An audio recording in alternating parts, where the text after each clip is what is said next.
Here's Jim Owens. Jim, you are here every year, and your title might change, but you, sir, remain the same as you come back. What makes you want to come back to the show every year?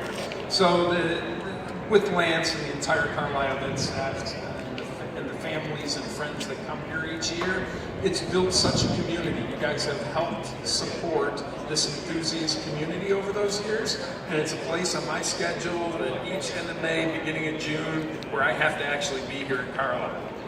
And there's worse things, man. He's here to work, but it's a want-to kind of thing. We were talking with John Clore earlier, and John's involved with all the different clubs and helps with club outreach. And he says, I go to a club meet here in Missouri, and I can meet with one club, and I come to Carlisle, and I can hit 60 clubs. This is the Mecca, this is the place, and this is why your bosses and your people bring some of the coolest cars to the show, including this high-performance package EcoBoost Mustang.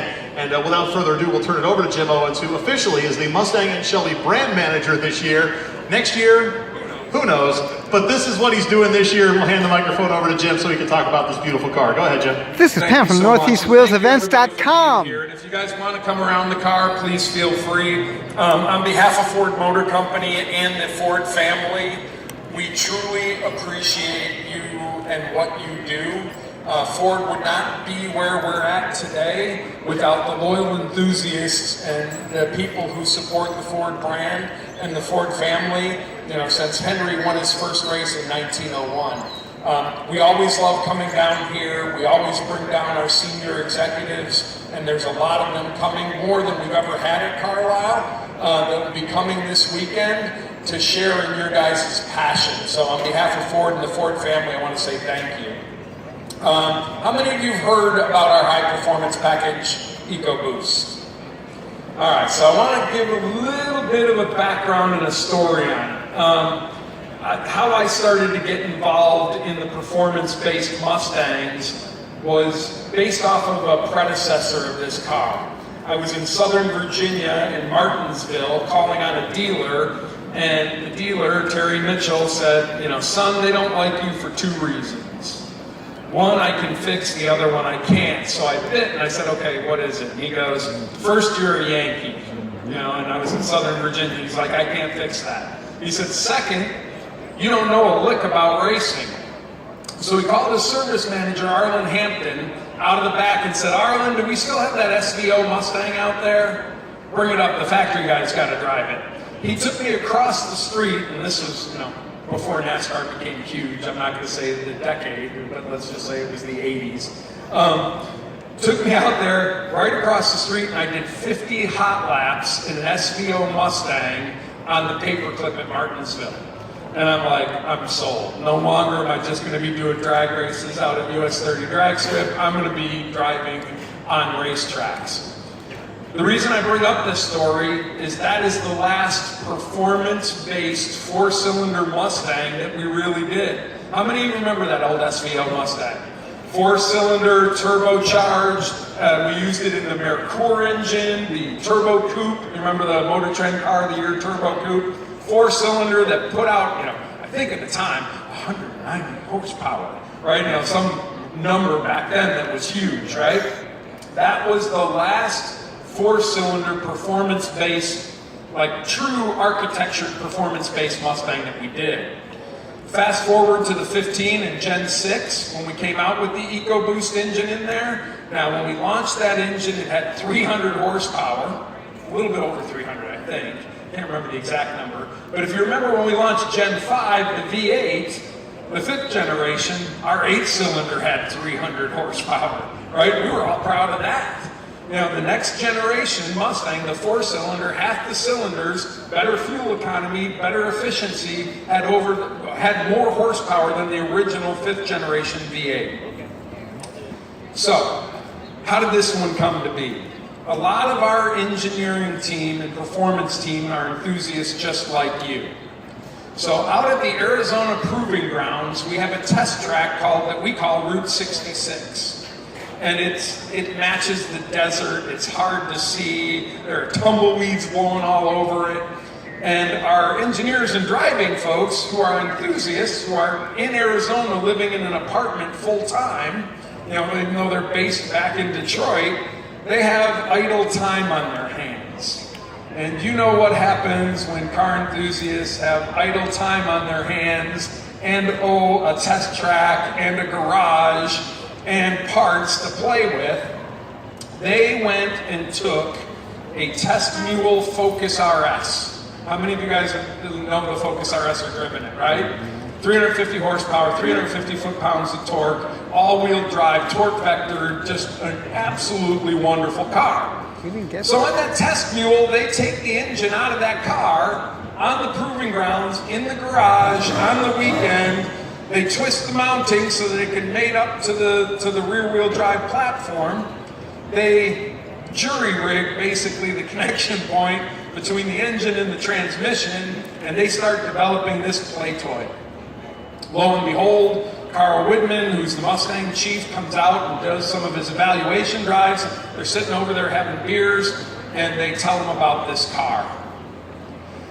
From that time, which is about 18 months before what we call PA, to the time we got PA, they took that car from an enthusiast car that they built in the garage to a product-approved vehicle for the 2020 model year. Using Ford's global product development cycle, that's really compressed. Like, that doesn't happen. So 15 months from when they got the design approved till the time that we actually are going to be putting this in the dealership, that car was developed by enthusiasts, for enthusiasts, and for people who really enjoy the car. Now, what makes this thing so special? If you think about the SVO versus the GT at the time, the 5-liter at the time, the weight in the front is an inhibitor, if you will, to your performance, right? You want a 50-50 balanced car, while Mustang, the way with the long snout, the curly nose, has a lot of its weight in the front. So that EcoBoost out of the RS, it is not a tune on the car. It is a different engine than your EcoBoost engine. But that lessens about 300 pounds from the Mustang GT over the front end. Like when my girlfriend tells me I need to lose weight, the good weight for me to lose is right here, right? The good weight to lose on the front of the car when you're going on track and autocross and gymkhana and time attack and short road courses, the best weight to lose is over the front. And that's where it lost over 300 pounds. Now, it has 330 horsepower and 350 foot-pounds of torque. And more than a couple of you already today have come up to me and said, well, why did you take it down 20 horsepower from the RS motor that had 350 and 350? I'm not the engineering guy, but the really smart people who work on Mustangs told me that how you balance the torque curve and the horsepower curve for available use of that power is extremely important. So think like Boss 302, GT350, where you have that large percent of that torque band available over more of the RPMs. Now, the Boss 302 and the GT350 are just ridiculous, right? Naturally aspirated.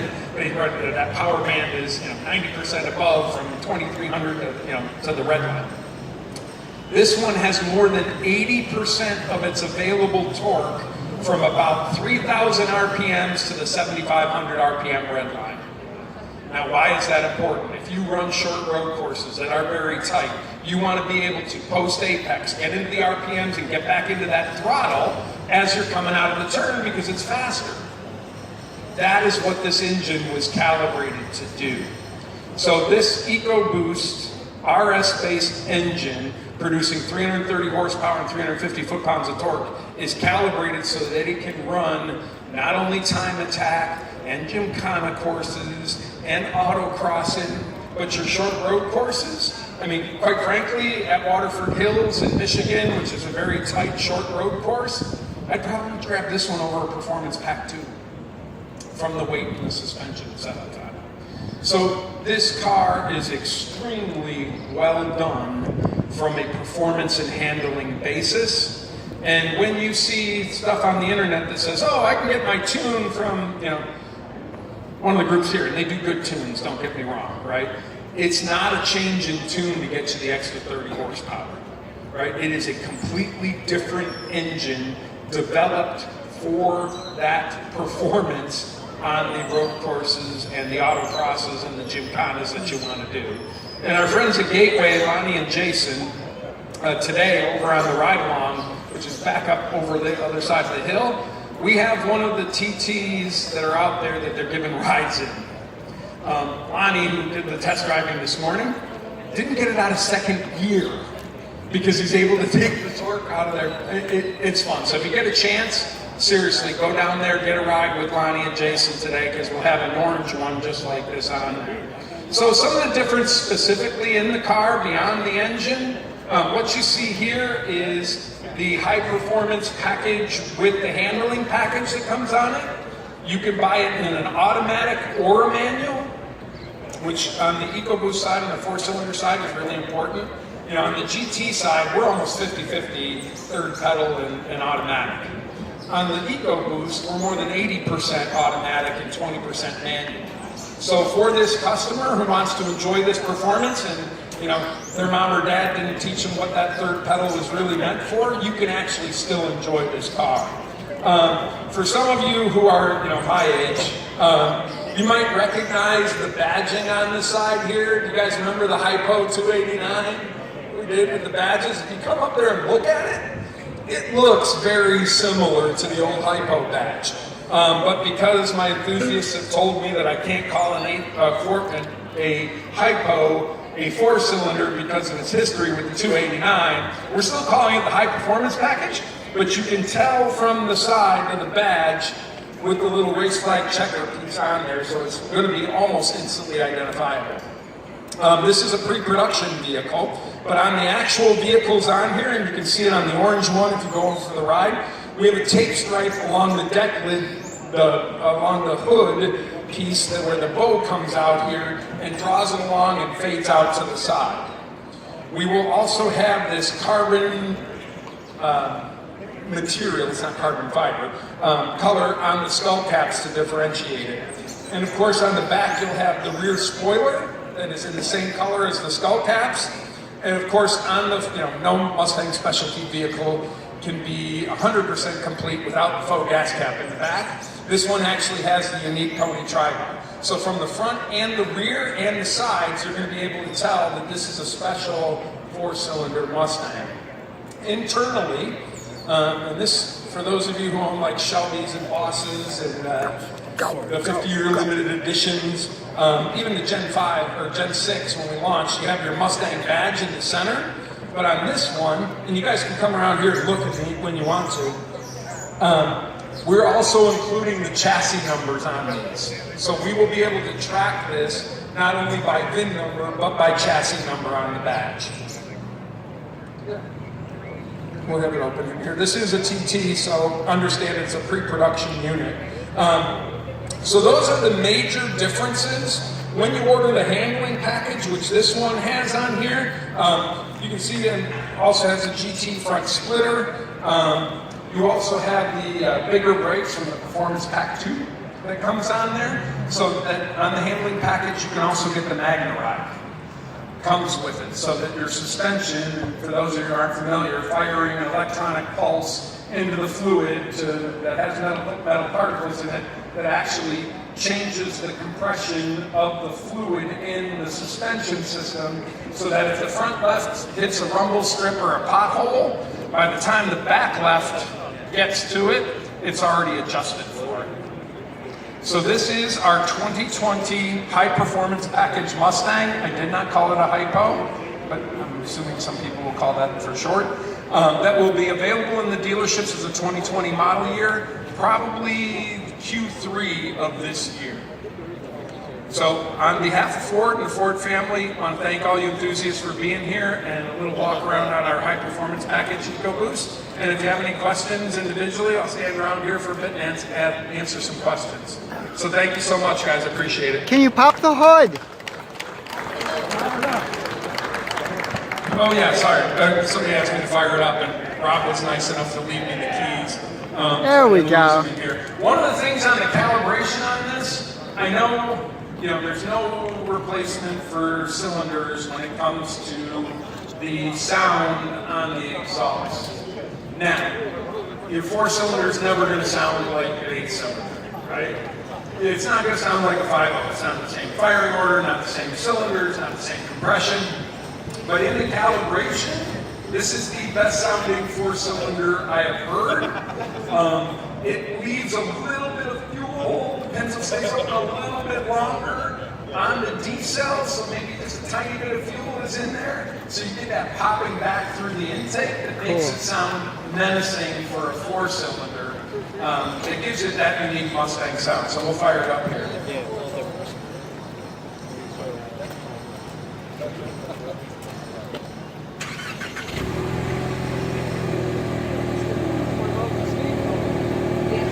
It's got a purr.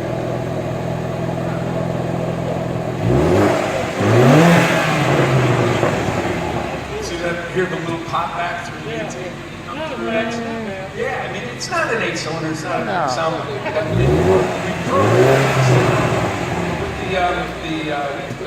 I want to hear your comments, folks. Make sure you list them. What do you think? Substantially different than your standard EcoBoost. I heard where's 4-cylinder backup for that?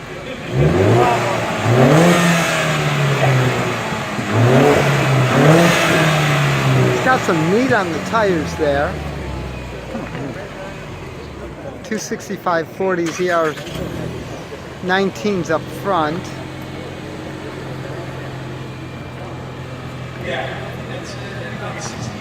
Let's see if we can pop the hood.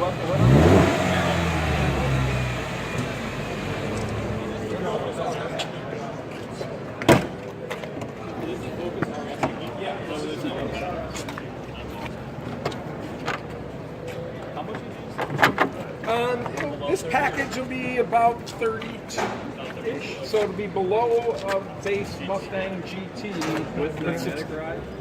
Yeah, it's 32. Because you can order it off. You can order it off of the 100A package, which is the base one, and you can put this on. So yeah, the base package, 32, 33. Yeah. If you order it, yeah, pictures in this are okay, but these guys, this is a prototype vehicle, so understand it might be slightly different than the final. I'm sure. Yeah, we look pretty good actually under here. This is Pat from NortheastWheelsEvents.com at the 2019 Ford Nationals in Carlisle. Checking out the 2.3 liter high-performance Mustang. For more cool events like this, make sure you check NortheastWheelsEvents.com, SoutheastWheelsEvents.com, and UKWheelsEvents.com. I'll see you at the shows. Hey, can I photobomb you? Yeah, hold on a second. Me out. Mustang Medic! Woo! Mustang Medic, This folks. is a dream, baby! When I get excited, come to Carlisle. And Mustang Medic. See you guys at the shows.